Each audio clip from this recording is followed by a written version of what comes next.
과학자들이 지구와 인류의 멸망을 경고하기 위해서 만든 운명의 날 시계, 둠스데이 클락라고 하죠. 운명의 날 시계가 있습니다. 시계바늘이 매년 그 멸망의 날을 뜻하는 자정에 점점 가까워져 갑니다. 예를 들어서 2019년에는요 이 시계의 바늘이 자정 2분 전이었습니다. 올해는 어떨까요? 2021년도 코로나, 이 팬데믹, 또 사람들의 왕래가 거의 끊어지고 정말 살기 어렵고 힘든 이러한 상황이 되었습니다. 올해는 시계 바늘이 단 100초 전으로 다가갔습니다. 단 100초 전. 그러나 어떨까요? 이후에 코로나가 다 또 사라지고 여러 가지 삶이 제자리를 잡게 되면 시계바늘은 조금 뒤로 다시 물러가게 될 것입니다.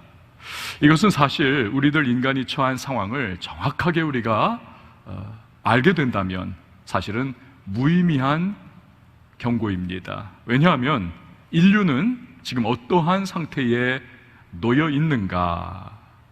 기차와도 같습니다.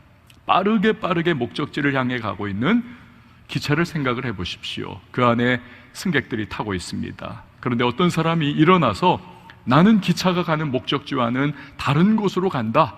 그 객차에서 일어나서 반대 방향으로 기차 안에서 막 달려간다 생각해 보세요. 땀 흘리고 뻘뻘 거리면서 자기의 전속력 다해서 거꾸로 반대로 그 안에서 막 달려갑니다. 하지만 나중에 기차가 목적지에 도착하면 어떻습니까? 그 역시도 그 목적지에 도달할 수밖에 없는 것입니다.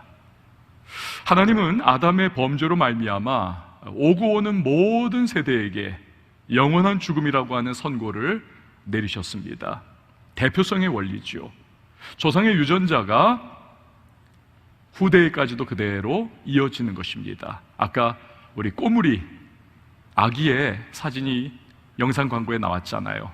분명히 꼬물이도 태명인데 이제 할아버지, 할머니, 엄마, 아빠 그 유전자를 물려받기 때문에 닮은 구석을 가지고 그렇게 자라게 될 겁니다.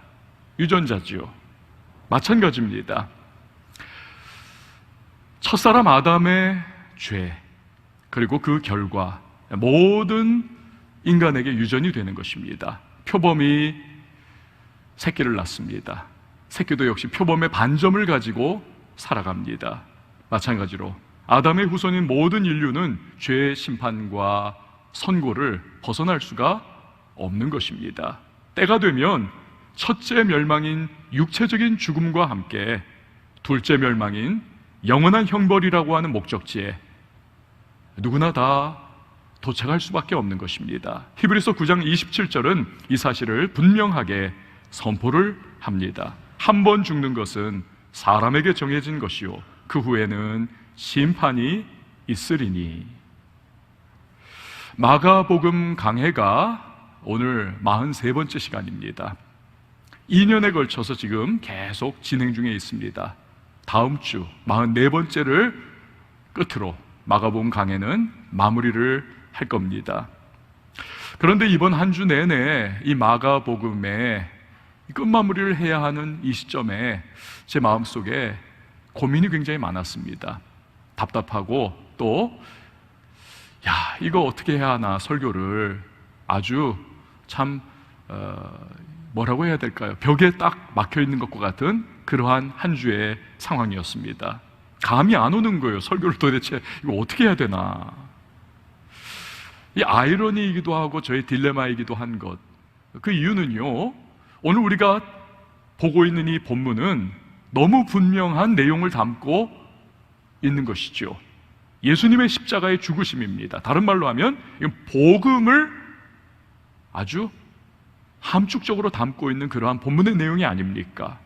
너무 간단한 내용이에요. 예수 믿는 사람 치고 오늘 이 본문을 모르는 사람은 없습니다. 너무 잘 알고 있습니다. 너무 분명한 것이고 너무 단순한 것이고 또 너무나 이것은 명확한 본문을 우리에게 알려주고 있는 내용입니다. 만약에 이 본문이 어떤 윤리적인 교훈을 이 본문에서 설교할 수 있다면, 삶의 지혜를 끄집어내서 설교할 수 있다면, 동기부여를 하고 격려를 주고 성도님들을 위로하는 그러한 내용을 담고 있다면 설교가 좀 쉬웠겠죠. 한 주 동안 그렇게 별 고민을 제가 할 필요는 없었을 겁니다. 건덕지가 있으니까요. 한 주간 동안에. 그런데 이 본문이 그렇지 않은 겁니다. 너무나 명백한 내용, 도무지 다른 구석으로는 빠져나갈 수 없는 막다른 골목에 저를 몰아넣은 거예요. 이 본문의 내용이 너무 잘 알고 있는, 더하거나 뺄 수 없는 이 복음의 핵심, 예수의 십자가를 담고 있는 본문이기 때문에 이거 대체 어떻게 설교를 해야 하나. 이 절기가 아니지 않습니까? 절기라면 고난주간을 통해서 우리가 이미 마음 준비를 끝냈거든요. 십자가 설교를 하면 그냥 받는 거예요. 그러나 이 절기도 아니고 일상적인 그런 삶에 우리는 울타리 속에서 그러한 삶의 쳇바퀴 도는 모습으로 살아가는데, 오늘 이제 십자가의 이 복음 부분이 우리 앞에 펼쳐져 있는 겁니다. 그러니까 이거 어떻게 설교를 성도님들에게 드려야 하는가 막막하기도 하고, 너무 쉽고 단순하고 분명한 것이지만 그렇게 어려운 겁니다. 그러나 이 과정에서 제가 내리게 된 결론은 이거예요. 복음 앞에서 결국 인간의 얄팍한 지식이나 잔재주, 이런 것은 통하지를 않는구나. 다른 말로 하면 복음은 우리를 복음을 말하는 것 이외에는 허락을 하지 않는 겁니다. 복음을 말해라, 복음을 전해라. 왜 딴소리 할 생각하냐? 복음을 전해라. 막다른 골목에 서 있는 겁니다. 그렇습니다. 정말 복음 앞에 서면 복음만 말할 수밖에 없는 것이지요. 근데 한편으로는 이것이 복음과 복음 전하는 사람들이 이 세상 속에서 불신자들로부터 미움을 받고, 때로는 증오를 유발하고 비웃음을 받고 또 분노의 대상이 되는 이유이기도 한 겁니다. 당신들은 이런 문제를 가지고 있다. 유일한 해답은 예수 그리스도다. 이것을 전해야 하는데, 또 전했는데 세상은 어떻습니까? 그냥 잘 살아가고 있는 거예요. 자기 나름의 규칙과 원리를 따라 세상의 흐름 속에서, 그 체계 안에서 잘 살아갑니다. 그런데 난데없이 기독교는 예수가 해답이고, 세상은 문제가 있고 영원한 심판과 지옥과 형벌을 향해 달려가고 있다고 하니까 이 충돌이 일어나고, 그리고는 거부 반응이 일어나고 알레르기 반응이 툭툭 튀어나오는 겁니다.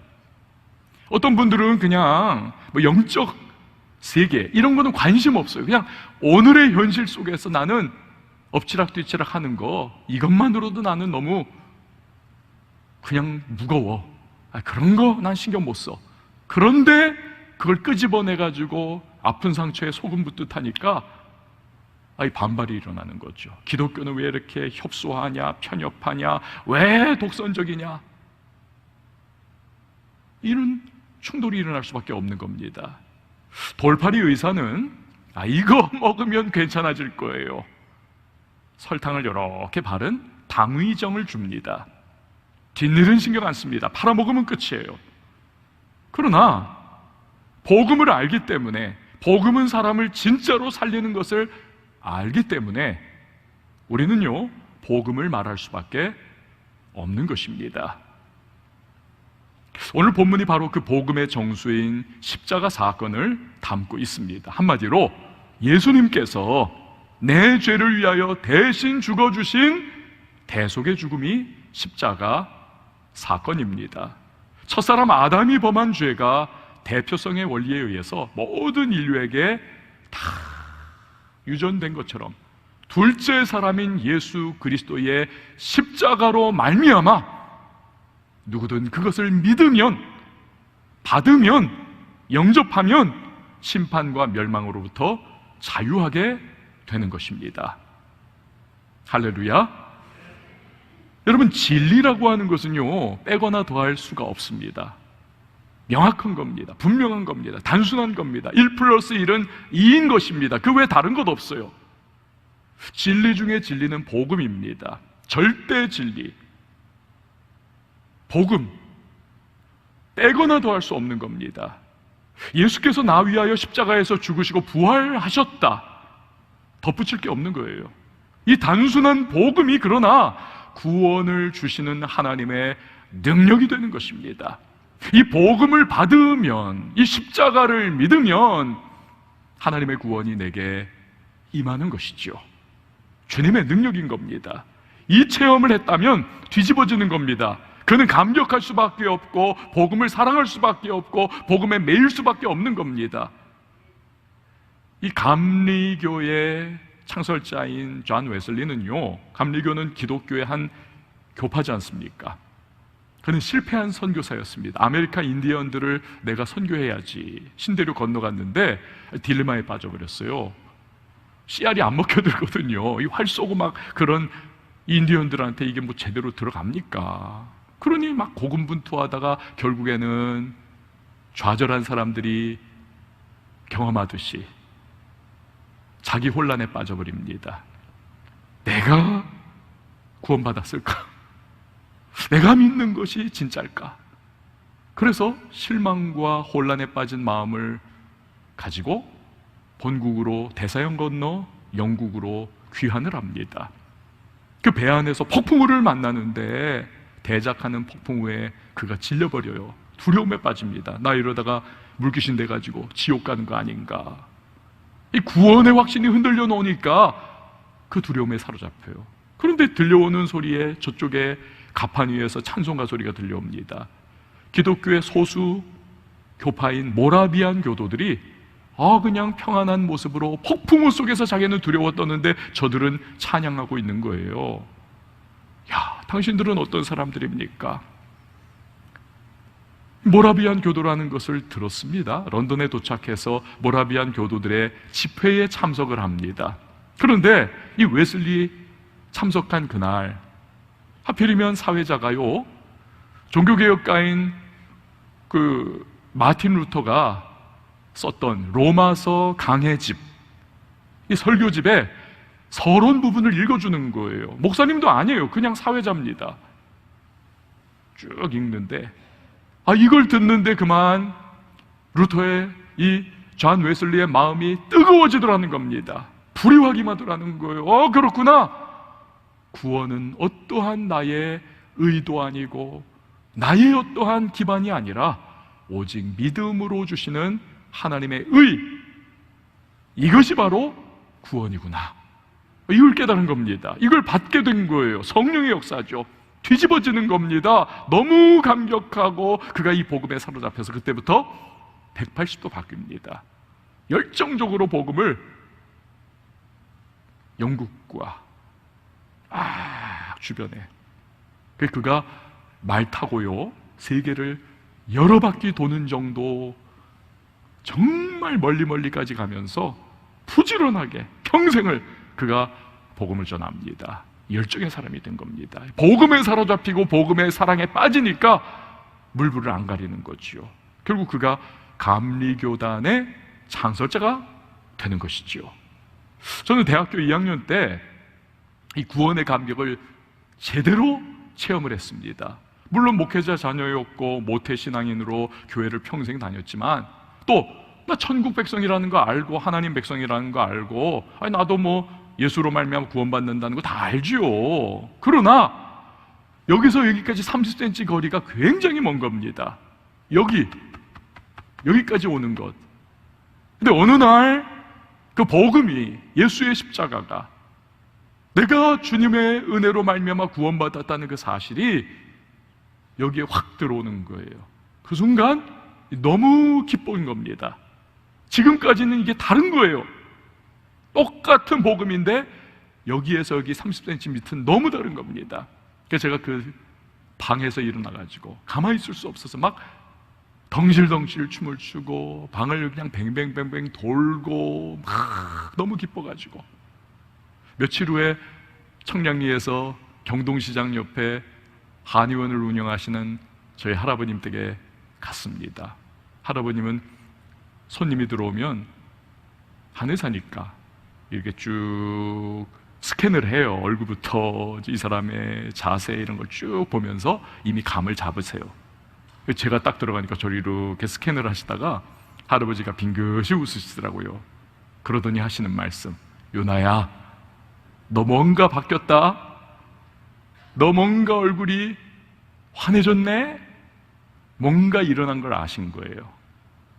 복음에 사로잡히고 복음의 감격을 맛보니까 이 얼굴도 환하게 바뀌었고 이 뭔가가 달라진 겁니다. 그걸 감지를 하는 거죠. 목사님, 근데도 얼굴이 그러세요. 근데 그 당시에 저는요, 진짜 막 우울함과 낙심과 온 세상 모든 무게를 다 짊어진 것과 같은 그러한 삶을 살고 있었던 때입니다. 그런데 그게 확 바뀐 거예요. 복음을 알고 체험하면 이 사람이 바뀔 수밖에 없는 겁니다. 그 기억이 나요. 여러분, 그런데 이 사람을 변화시키는 이런 복음의 역사는 그냥 일어나는 것이 결코 아닙니다. 예수님께서 십자가에서 더 이상 겪을 수 없는 고초와 고초를 겪으신 거지요. 이게 오늘 본문의 내용인 겁니다. 자, 먼저 26절에서 27절 말씀 보세요. 그 위에 있는 죄패에 유대인의 왕이라 썼고 강도 둘을 예수와 함께 십자가에 못 박으니 하나는 그의 우편에 하나는 좌편에 있더라. 이거 우리가 너무 잘 아는 그러한 십자가 처형의 장면이지 않습니까? 그런데 이게 정치적인 시각으로 바라보면 여기 의미가 있는 겁니다. 이 로마의 고도의 정치적 계산이 이 안에 깔려 있는 거예요.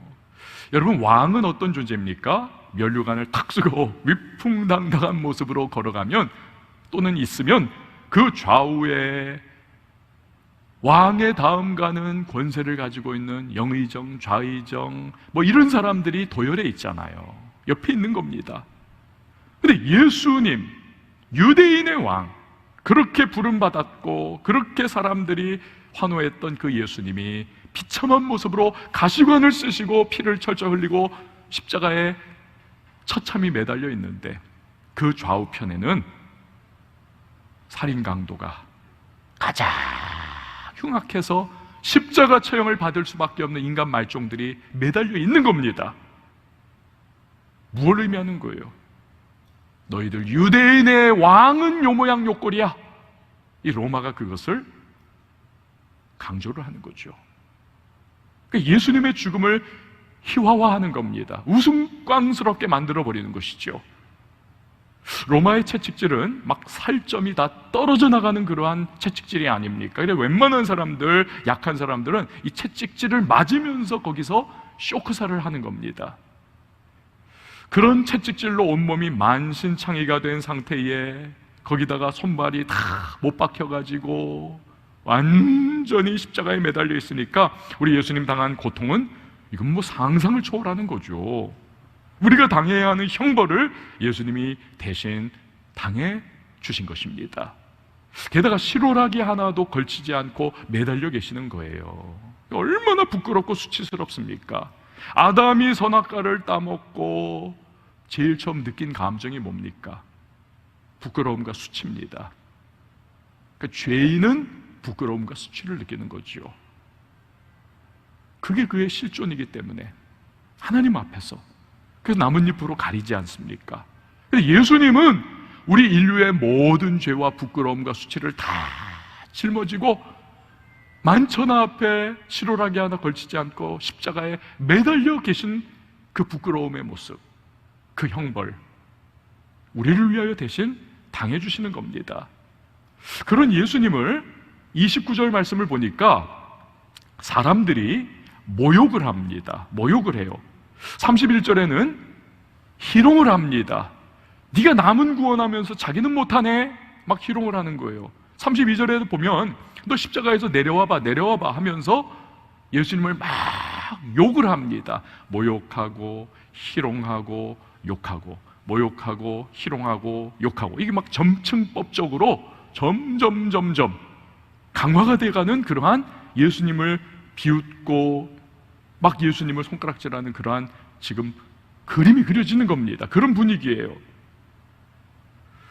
이 사람들 누굽니까? 며칠 전 예루살렘에 예수님 입성할 때 호산나 다윗의 자손이 하면서 막 그냥 종려나무 가지를 흔들면서 맞던 그들인데, 지금은 다들 손가락질하고 비난하고 욕하고 있습니다. 십자가 위에서 우리 예수님은 육체적인 고통뿐만이 아니라 감정적으로, 정서적으로 감당하기 어려운 그러한 고난에 시달릴 수밖에 없었던 겁니다. 이 사실은 우리가 당해야 할, 범죄한 우리가 손가락질 받고 비난받고 마치 포토라인에 서가지고 막 전 국민이 막 그냥 욕하는 것과 같은 그러한 상황 속에서 우리가 당해야 하는 거죠. 이걸 대신 당해주신 겁니다. 니코스 카잔차키스라고 하는 그리스 소설가가 쓴 그리스도 최후의 유혹이라고 하는 소설이 있습니다. 이게 카톨릭에서는 오랜 동안 금서였습니다. 왜냐하면 예수님의 신성은 그냥 제껴버리고 인성을 너무 강조를 했거든요. 예수님의 최후의 유혹은 십자가에서, 작가의 상상력이죠, 다가온 건 어떤 유혹이냐? 내려가고 싶다. 내려가서 평범한 남자처럼 나도 사랑하는 아내와 자식들 낳으며 행복한 가정을 꾸리고 싶다. 내려갈까? 이런 그리스도의 최후의 유혹이라는 거죠. 여러분, 뭐 말도 안 되는 그런 내용이지만 의미가 있잖아요. 왜 소설가가 이러한 내용의 소설까지 쓰게 되었을까? 그만큼 십자가의 고통과 갈등과 번민과 괴로움과 유혹, 이게 극심하다는 것이죠. 어마어마하다는 겁니다.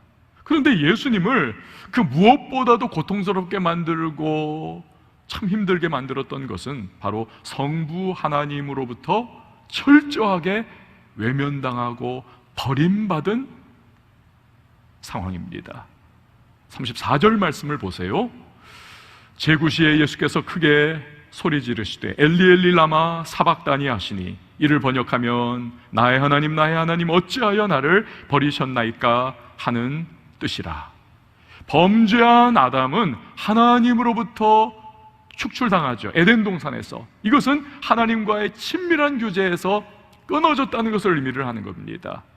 아담의 후예인 우리도 죄로 인해서 하나님께 버림받을 수밖에 없는 존재인 것이죠. 그러나 예수님은 십자가에서 온 인류가 당해야 할 버림받음 대신 당하시는 겁니다.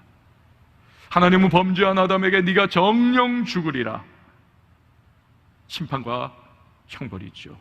예수님은 그 모든 심판과 저주와 형벌로부터 우리를 구원하시기 위해서 대신 그래서 죽어주신 것입니다. 37절 말씀, 예수께서 큰 소리를 지르시고 숨지시니라. 숨지시니라. 여러분, 얼마나 감사합니까? 나를 위하여 그 모든 모욕과 수치와 비난과 희롱과 욕을 당하시고, 나중에는 하나님께 버림받으시고, 마지막에는 죽음,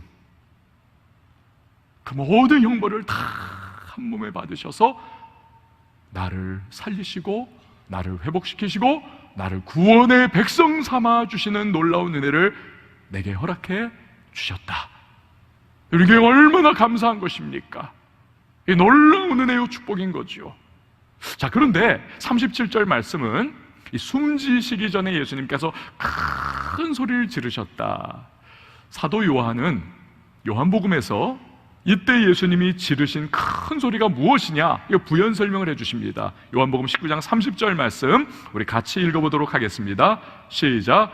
예수께서 신포도주를 받으신 후에 이르시되 다 이루었다 하시고 머리를 숙이니 영혼이 떠나 가시니라. 아멘. 다 이루었다, 다 이루었다. 테텔레스타이, 다 이루었다.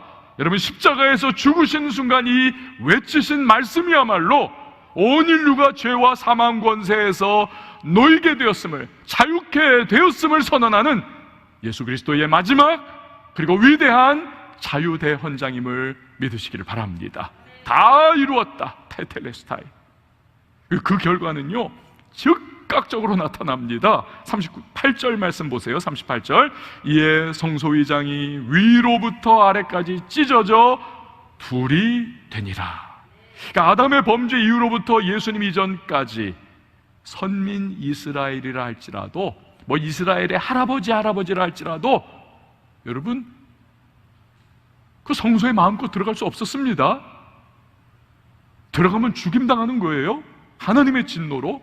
오직 유일하게 1년에 한 차례, 그 대속죄 일날에 성결한 성결례를 정말 철저하게 거친 대제사장만 딱 한 번 1년에 모든 백성의 죄를 짊어지고 하나님 앞에 나아가는 겁니다.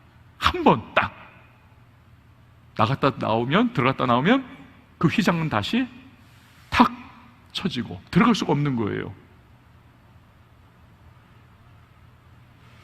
그런데 예수님께서 모든 죄와 저주와 형벌을 다 담당해 주셨기 때문에 이제 하나님과 인간의 화목이 이루어졌습니다. 하나님은 스스로 드리웠던 그 두꺼운 휘장을 위로부터 아래까지 쫙 찢어주셨다. 뭡니까? 하나님께서 그분의 손으로 인간과의 벽과도 같았던, 관계가 단절된 것을 상징하는 휘장을 찢으셔서 우리와 하나님과의 사이를 화목해 해주신 것입니다.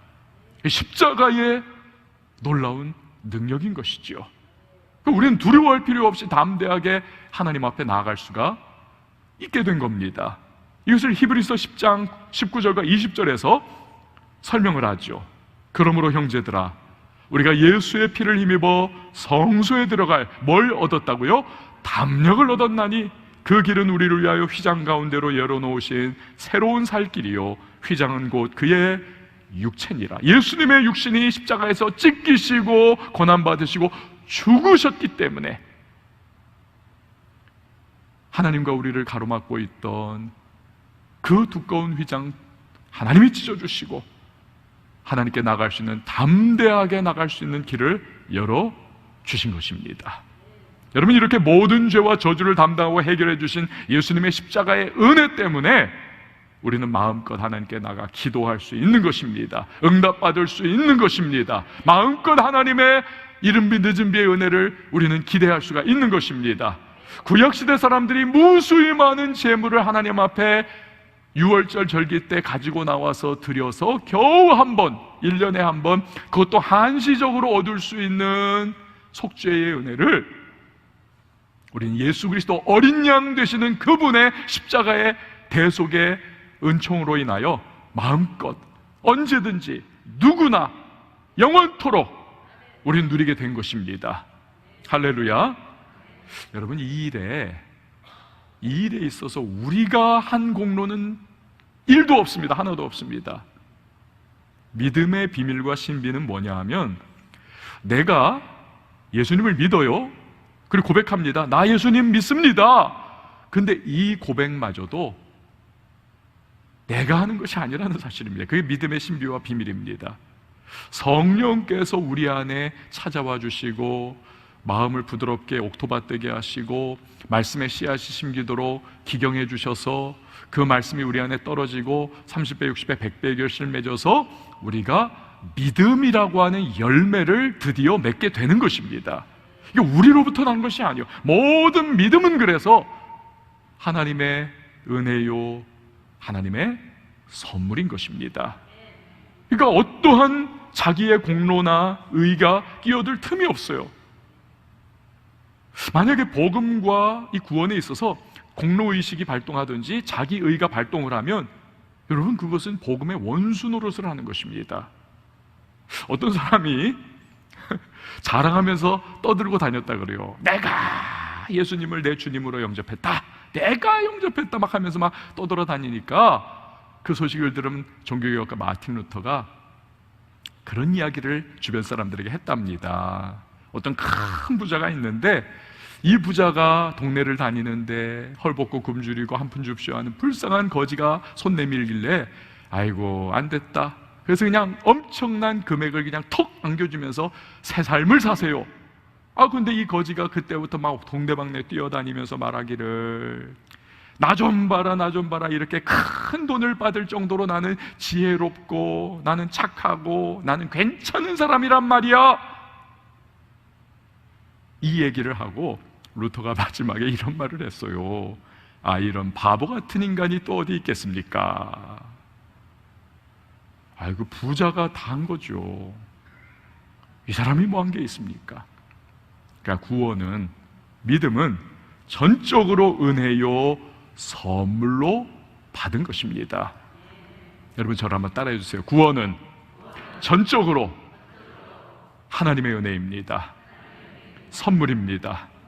여러분 믿으시기 바랍니다. 지난 도쿄올림픽 때 영국의 복싱 선수가 참 그러면 안 되는데 은메달을 땄다고 너무 실망하고 너무 화가 나고 너무나 그냥 그걸 거부하고 싶은 거예요. 내가 무슨 은메달, 나는 금메달 감인데. 그래가지고는 그 시상대에 다 올라가가지고 다른 사람들은 다 그냥 메달을 목에다 걸고 너무 기뻐하는데 자기만 혼자서 그냥 메달을요 목에 걸지도 않고 주머니에 쑤셔놓고 있다가 청중석에서 야유가 나오니까, 지금 제일 왼쪽에 있는 사람입니다. 이 사람이 그냥 그거를 주머니에서 끄집어내서 목에 걸지도 않고 여전히 들고만 있으면서 얼굴이 그냥 우그락 푸르락하고 자기 너무 불행하다는 겁니다. 너무 원통하다는 거예요. 은메달이 웬일이냐는 겁니다. 여러분, 우리가 왜 자꾸 불평과 불만에 빠집니까? 왜 자꾸 하나님께 원망하는 마음이 듭니까? 왜 내가 가지고 있는 것, 내게 주신 것은 감사하지 못하고 자꾸 없는 것, 받지 못한 것에 대해서 우리는 한탄을 하고 불행해하고 왜 자꾸 원망 불평을 하나요? 내가 얼마나 은혜를 받았는지 깨닫지를 못하기 때문에 그렇습니다. 사랑하는 여러분, 영원한 저주와 심판과 형벌의 대상인 내가 예수님의 십자가 은혜로 구원받고 하나님과의 관계가 회복이 되고 영원한 천국의 백성이 된 것만으로도 우리는 감사해야 할 줄 믿습니다. 여러분, 이게 요즘 말하는 소위 정신승리하자는 겁니까? 아무것도 없고 나는 그냥 구원이나 그냥 우리가 휘둘러대면서 정신승리 그냥 아닌데 세뇌해가지고 이거 하자는 거예요? 아니지 않습니까? 다 있어도 구원이 없으면 아무것도 없는 것이고, 아무것도 없어도 구원이 내게 있다면 여러분 사실은 다 있는 거죠. 왜요?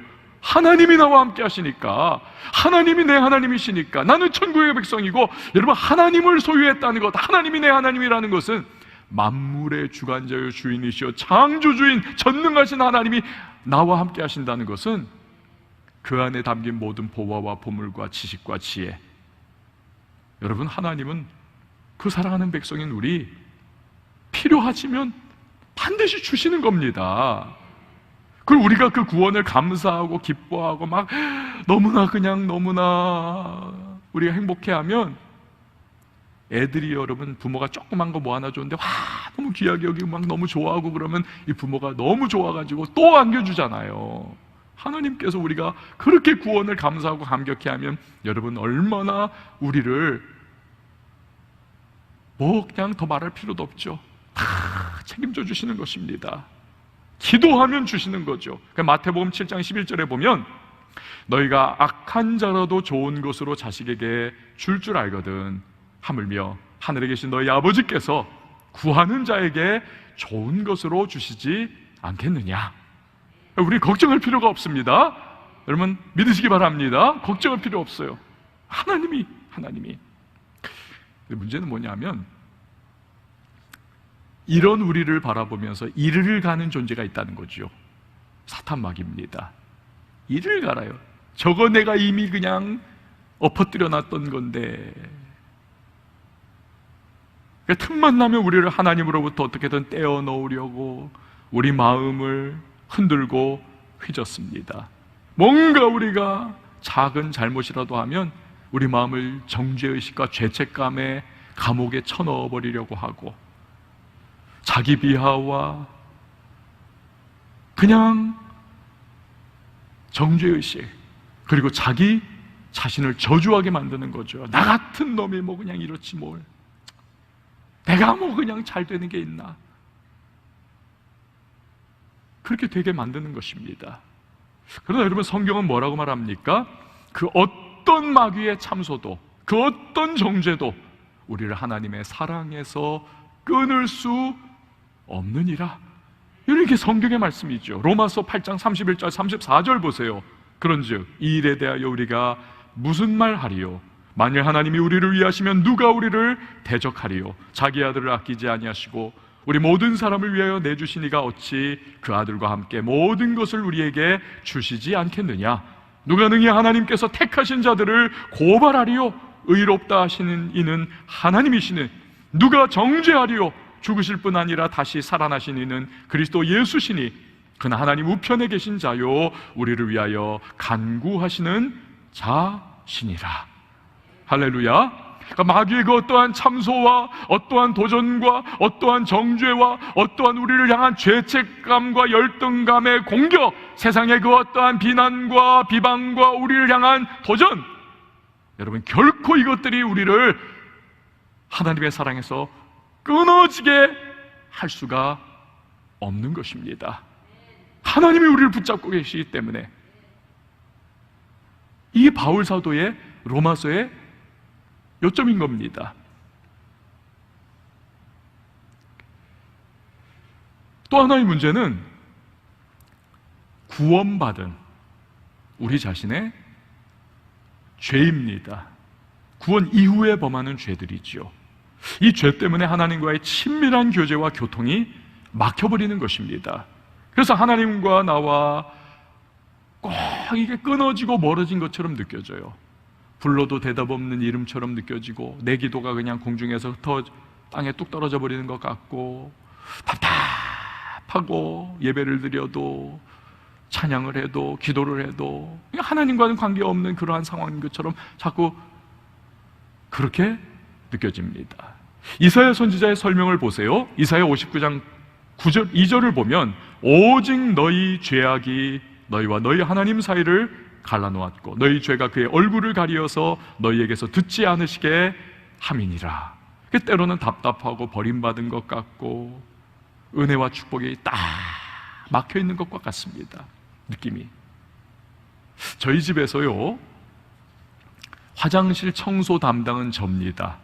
제가 화장실 청소를 이제 제가 해요. 제가 안 하면 이게 이제 문제가 생기죠. 화장실은 제 담당. 근데 얼마 전부터 이게 샤워를 할 때 이렇게 이상하게도 물이 점점 밑에서 쌓여가는 겁니다. 빠져나가질 않아요. 이거 그렇게 생각했는데 며칠 전에는 이 샤워하고 나면 이 물이 쭉 나가질 않고 아주 그냥 이제는 홍수가 돼버리는 거예요. 홍수가 이제는 막 철렁철렁 하는 겁니다. 이거 안 되겠다. 내가 의무를 방기를 했구나. 해야지. 그래가지고 마음을 딱 잡고 그 하수구 뚜껑을 열었습니다.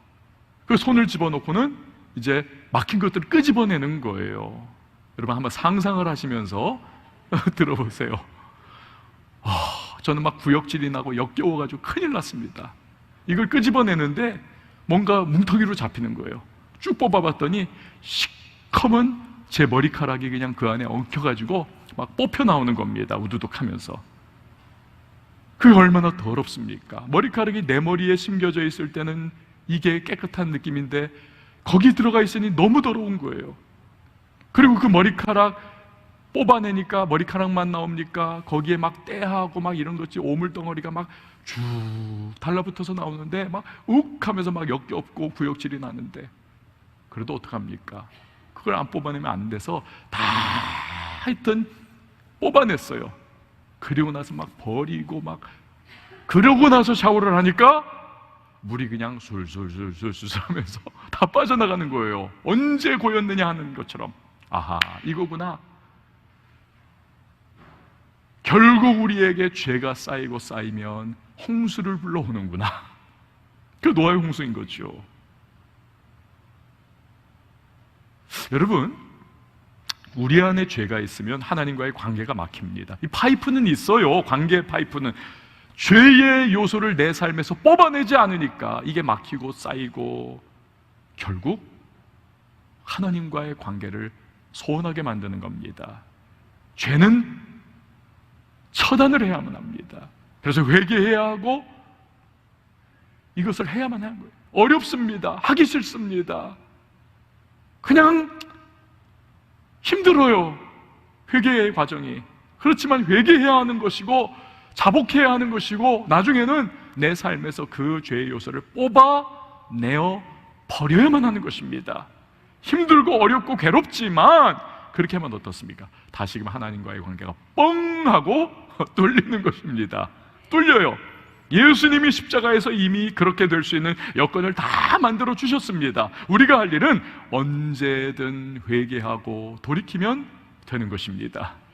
할렐루야. 그러면 하나님과의 관계가 다시 열리죠. 기도가 됩니다. 예배가 됩니다. 찬양이 살아납니다. 내 마음에 기쁨이 찾아오고 감격이 찾아오고 복음에 대한 입맛이 돌아오고 하나님의 사랑에 대한 확신이 다시 한번 내 마음에 깔리게 되고 마귀의 어떠한 참소나 어떠한 정죄나 세상의 유혹과 시험이나 손가락질과 비방이 나를 잡아뜨리지를 못하는 것입니다. 사랑하는 여러분, 저와 여러분이 이 은혜를 누릴 수 있기를 바랍니다. 우리를 정죄할 자 세상에 없음을 믿으시기를 바랍니다. 우린 예수님께서 십자가에서 베푸신 놀라운 은혜를 받은 존재임을 여러분 믿으시기를 바랍니다. 이걸 알면요 감사가 있습니다. 기쁨이 있습니다. 없어도 없는 게 아니에요. 다 있는 것 같이 느껴집니다. 무명한 자이지만 유명한 자와 같이 우리는 담대하게 살아갈 수가 있습니다. 왜요? 하나님이 나와 함께 하시기 때문에, 주님이 함께 하시기에 그 사랑이 나를 감격하게 하는 겁니다. 그 타짜라고 하는 영화를 보면 유명한 대사 있잖아요. 김혜수 씨가 뭐라고 합니까? 나 이대 나온 여자야. 여러분, 우리는 뭐 하버드 나온 남자야 여자야, 예일대학 나온 남자야 여자야 해야 합니까? 아니에요. 우리는 그것과는 비교할 수 없는 나 누구야? 나는 하나님의 자녀야. 이게 우리의 고백이 되어야 할 줄 믿습니다. 하나님의 자녀야. 그때 세상에 주눅들지 않고 일일비하지 않고 코로나 시대에도 당당하게 우리는 하늘에 속한 자임을 생각하면서 돌파해 나갈 수가 있는 겁니다. 여러분, 이런 은혜를 우리가 누릴 수 있도록 하신 분이 누구십니까? 십자가의 예수님이십니다. 그의 사랑과 희생과 자비와 헌신이 온통 십자가에서 다 증명이 된 겁니다. 이런 예수님을 십자가에 못 박은 로마의 백부장은 전쟁터에서 산전수전을 다 겪은 사람입니다. 수많은 사람을 그는 직접 자신의 칼로 죽이면서 죽음을 앞둔 사람이, 그 숨이 넘어가는 사람이 어떠한 모습인가를 너무 잘 아는 사람입니다. 예루살렘으로 파송받은 이후 십자가 처형 장소로 죄수들을 끌고 가고 자기의 사인에 의해서 병정들이 죄수를 못 박아 죽이는 그 과정에서 이 백부장은 십자가에 처형되는 사형수의 마지막 모습 속에 인간은 어떻게 죽는가 너무 잘 알고 있던 사람이에요. 그러나 이 예수는 너무나 다른 겁니다. 전혀 뜻밖인 거예요. 그의 죽으심을 바라보았더니 뭔가 잘 알지는 못해요. 정확하게 규정할 수는 없어요. 그러나 백부장의 마음에 거룩한 두려움이 생깁니다. 그의 엄위한 모습과 고통하고 신음하고 비명 지르면서도 그 모습에 서려 있는 무언가 신적 경외감이 그의 마음을 사로잡는 거예요. 이는 누굴까? 그 예수님의 한마디 한마디 가상칠언, 그 과정을 통해서 백부장은 전혀 뜻밖의, 사람이 이러한 반응을 할 수 있을까? 그리고 그분의 마지막 외침, 다 이루었다. 결국 백부장은 자기도 모르는 사이에 숨을 거두시는 그분 바라보면서 말할 수밖에 없는 거죠. 그는 실로 하나님의 아들이었다. 39절이죠. 예수를 향하여 섰던 백부장이 그렇게 숨지심을 보고 이르되 이 사람은 진실로 하나님의 아들이었도다 하더라. 그렇습니다. 예수님은 하나님의 아들이십니다. 우리를 위하여 이 땅에 오신 하나님의 아들이십니다. 그분 때문에 우리가 죄사함을 얻고, 그분 때문에 우리가 속죄함을 받고, 그분 때문에 우리가 구원의 백성이 되고, 그분 때문에 우리가 하나님의 자녀가 되어 영원한 생명을 얻게 되었습니다. 이 세상 살아가면 고난이 있고 어려움이 있고 힘든 부분이 있죠. 그러나 예수의 십자가로 말미암은 구원의 백성, 영원한 생명이 내게 있다는 사실을 아는 사람은 하나님을 찬양합니다. 감사할 수 있습니다. 노래할 수 있습니다. 이 현실은 동굴로 끝나는 것이 아니라 터널이다. 반드시 이때가 지나가면 하나님이 내게 새로운 놀라운 은혜와 기회와 삶을 주실 것이다. 하나님이 어떤 분이신데, 내게 십자가의 은혜로 구원 주신 하나님이신데 감사할 수가 있는 거지요. 여러분, 오늘 우리가 바로 그러한 은혜 받은 사람들임을 믿습니다. 오늘 우리가 찬양할 때에 우리 그 부분을 찬양하십시다. 십자가를 찬양하고 하나님이 나와 늘 동행하심을, 예수의 은혜를 찬양하면서 우리 주님 앞에 기도로 나가는 저와 여러분 될 수 있기 원합니다. 고단한 인생길, 고단한 인생길, 힘겨운 오늘도 예수 내 마음 아시네. 지나간 아픔도 마주할 세상도 예수 내 마음 아시네. 고단한 인생길, 고단한 인생길, 힘겨운 오늘도 힘겨운 오늘도 예수님 내 마음 아십니다. 예수 내 마음 아시네. 지나간 아픔도 마주할 세상도 예수 내 마음 아시네. 믿음의 눈 들어 주를 보리, 이 또한 지나가리라. 주어진 내 삶의 시간 속에 주의 길 알게 하소서. 하루를 살아도 기쁨으로 가리.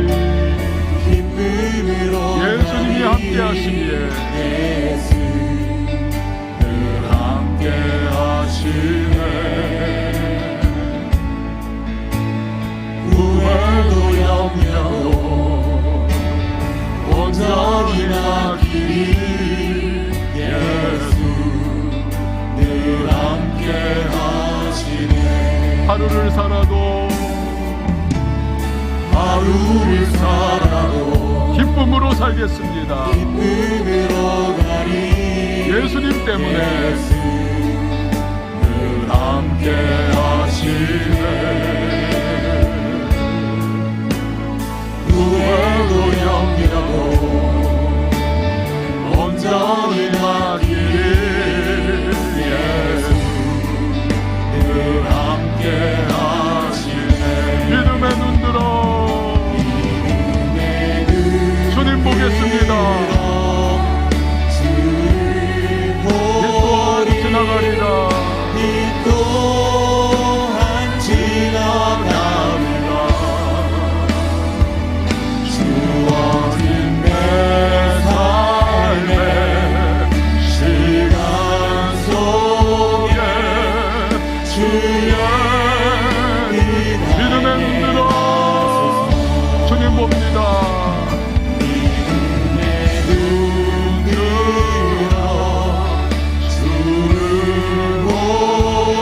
고백합니다. 이 또한 지나가리라. 주어진 내 삶의 시간 속에 우리 다시 한 번 더 찬양합니다. 믿음의 눈 들어 우리 목소리 높여 찬양합니다. 믿음의 눈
십자가 내가 처음 볼 때에 나의 맘의 큰 고통 사라져 오늘 믿고